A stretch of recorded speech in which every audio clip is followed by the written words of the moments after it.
Today we will consider sign convention for spherical lenses. If you will understand the sign conventions, then it will be that it is going to be very easy for you solving numericals related to spherical lenses. So be very careful and attentive when I will discuss sign conventions for spherical lens. This is one convex lens I have considered, that is a spherical lens. You have considered concave lens and convex lens. At this moment I have diagram of convex lens.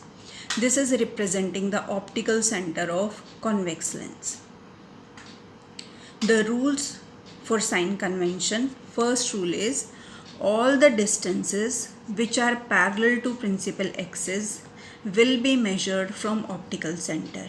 It means if you have to measure distance from optical center, or you have to measure this distance, or you have to measure this distance, then your origin will be optical center. All the distances which are parallel means like this, which are parallel to principal axis will be measured from optical center of lens. It should be clear to you that either I want to measure distance of object from the lens or distance of image from the lens, all the distances will be measured from optical center. Now the distance measured in the direction as the incident light are taken positive. This point is, I have considered object is kept here. When object is kept here, then light rays from this object are falling on the lens. So this is a direction of incident ray of light from left hand side to right hand side. From left hand side to right hand side. This is direction of incident light. Then the distance that will be measured in the direction of ray of light. For example, corresponding to this object, the image formation is taking place here. When the object is kept here, image is going to be here. Real image we are talking about. Now I have to find distance of image from lens, and I have to find distance of object from lens.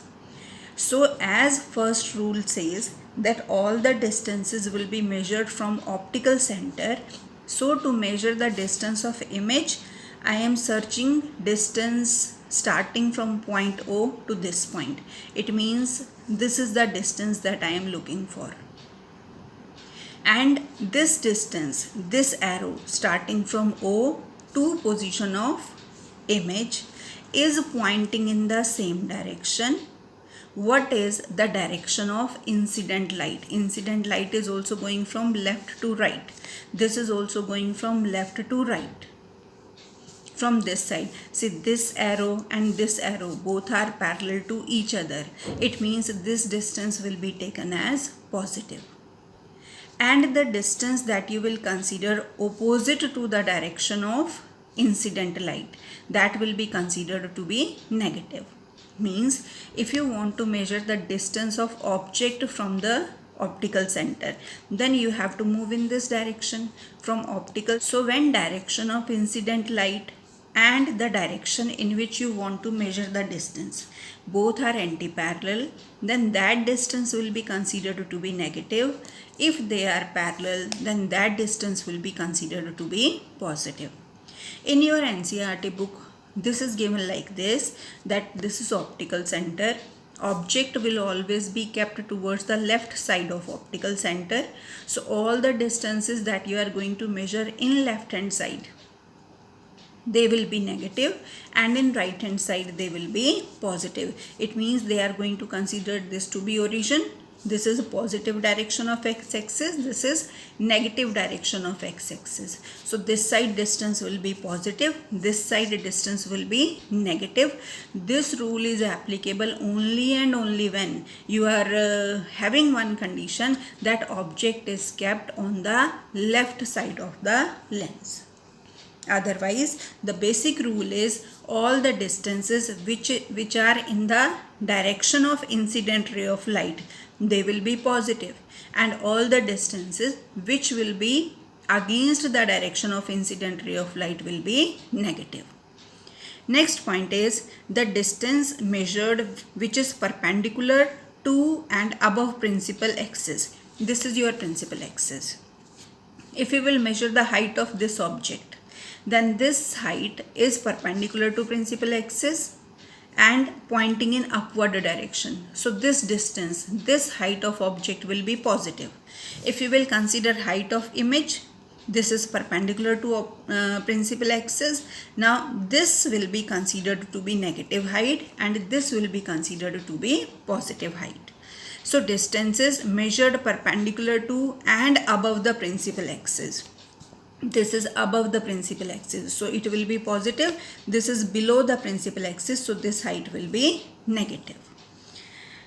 When we have discussed these sign conventions for spherical lenses, let us consider what is the outcome of these sign conventions.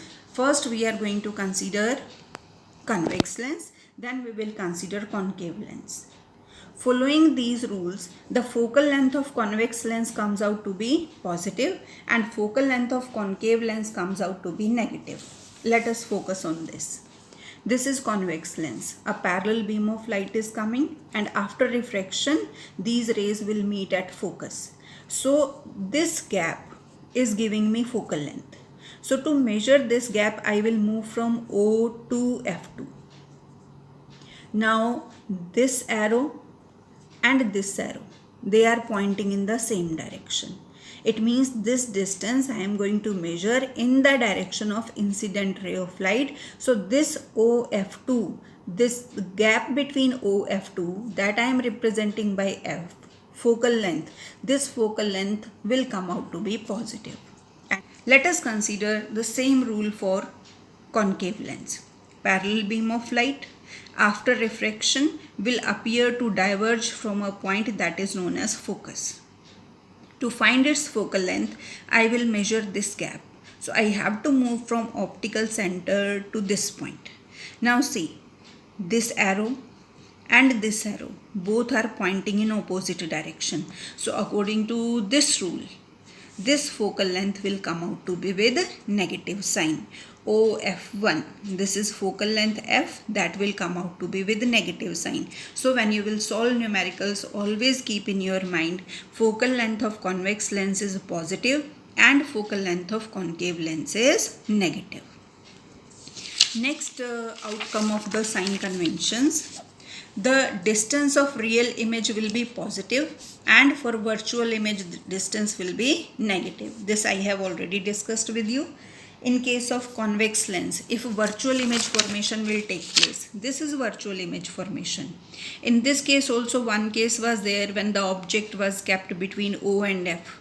Then image formation was in the same side. So for virtual image, distance will be negative and for real image, distance will be positive. Image distance when we are talking about. Next is the object height h1 is always positive. Object you are going to keep above the principal axis. So h1 will be positive. It depends, h2 will be negative or positive whether the image is real or virtual. If you will have concave lens, in that case image formation is always virtual. So this arrow and this arrow both are pointing in the same direction. This is positive, so this will also be positive. So for virtual image, height of object and height of image both are going to be positive. For real image, this is convex lens, this is object and this is its image. In ray diagram using convex lens, you have already formed the images. Now this arrow is pointing in upward direction above the principal axis and this is below the principal axis. So this height will be positive, this height will be negative.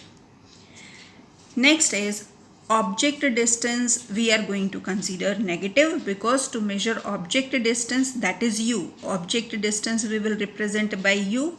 Focal length we are representing by f. And distance of image from optical center we are representing by v. So object distance is always measured in a direction opposite to direction of incident ray of light. So object distance will always be negative.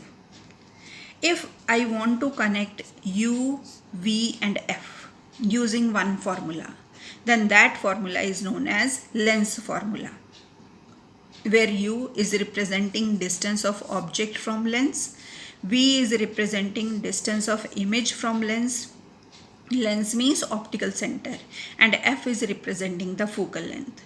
The formula, thin lens formula, that is connecting all these things, will be 1 upon V minus 1 upon U is equal to 1 upon F. Next formula that we have to discuss is magnification produced by spherical lens. Magnification produced by spherical lens is a ratio of height of image to height of object. M is equal to height of image divided by height of object. Height of image we have represented by h2, height of object is h1. So this ratio will give you value of M. For magnification we have one more formula. M is equal to V upon U. And when you will solve numericals, keep in your mind that M is positive for virtual image and M is negative for real image. Because for virtual image, H1 and H2 both will be positive. So numerator and denominator both positive, M will be positive. And for real image, H1 will be positive but H2 will be negative. So M is going to be negative for real image.